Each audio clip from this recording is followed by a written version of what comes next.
Alain, propos d'un Normand. À toute vitesse. Quand j'avais 10 ans, j'apprenais les belles lettres et l'histoire dans un petit collège de curés. Nous avions 6 leçons de mémoire à apprendre pour la classe du matin, autant pour la classe du soir. Et quelles leçons! Une page de Buffon, 4 versets des Actes des Apôtres en latin, une demi-page de l'Évangile de Luc en grec, 5 ou 6 pages d'histoire ecclésiastique et des sous-préfectures en vers français. Orne, Alençon, Mortagne, où se bâtit Mainpreux, Argentan et Domfront, sur son roc sourcilleux. Avec cela, 2 devoirs écrits tous les jours. Nous roulions à toute vitesse. Ceux qui culbutaient sur la piste étaient condamnés à se tenir les bras croisés et le corps droit, à genoux sur un rondin de bois. Nos maîtres étaient d'épaisses brutes, dont le plus savant ne put jamais subir avec succès les épreuves du brevet simple. Quand je pense à ces sombres années, j'admire la profonde sagesse de ces imbéciles. Tout être humain qui avait tourné 10 ans dans cette cage à écureuil était abruti pour la vie, et sans remède. Je me tirai de leurs mains sans grand dommage. D'abord parce que je ne restais pas longtemps chez eux, ensuite parce que j'avais à cet âge-là une mémoire admirable, qui retenait très vite et oubliait de même. Toutes leurs leçons ne restèrent pas plus longtemps en moi que l'eau dans un panier.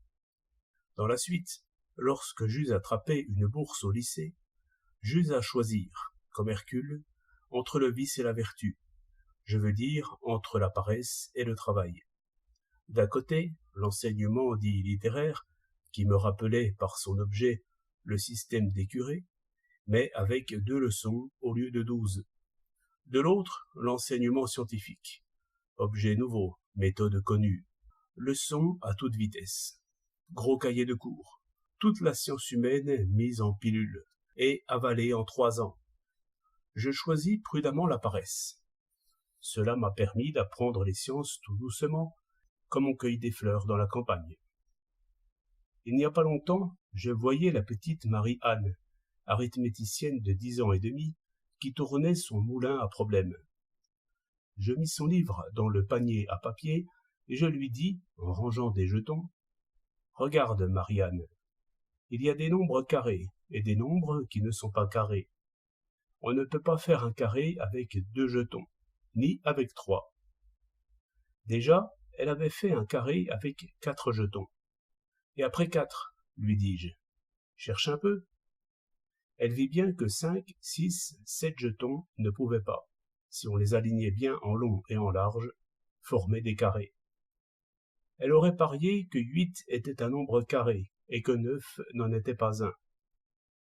En 1 minute, elle réforma une notion fausse et découvrit une vérité. Je la renvoyai à sa poupée, mais 1 heure après, je l'aperçus avec ses jetons qui cherchaient d'autres nombres carrés. Mais, dit le pédant, avec ces tâtonnements-là, nous n'irions pas vite. Monsieur le curé, vous avez raison, la messe est déjà sonnée. Courons. 4 décembre 1908.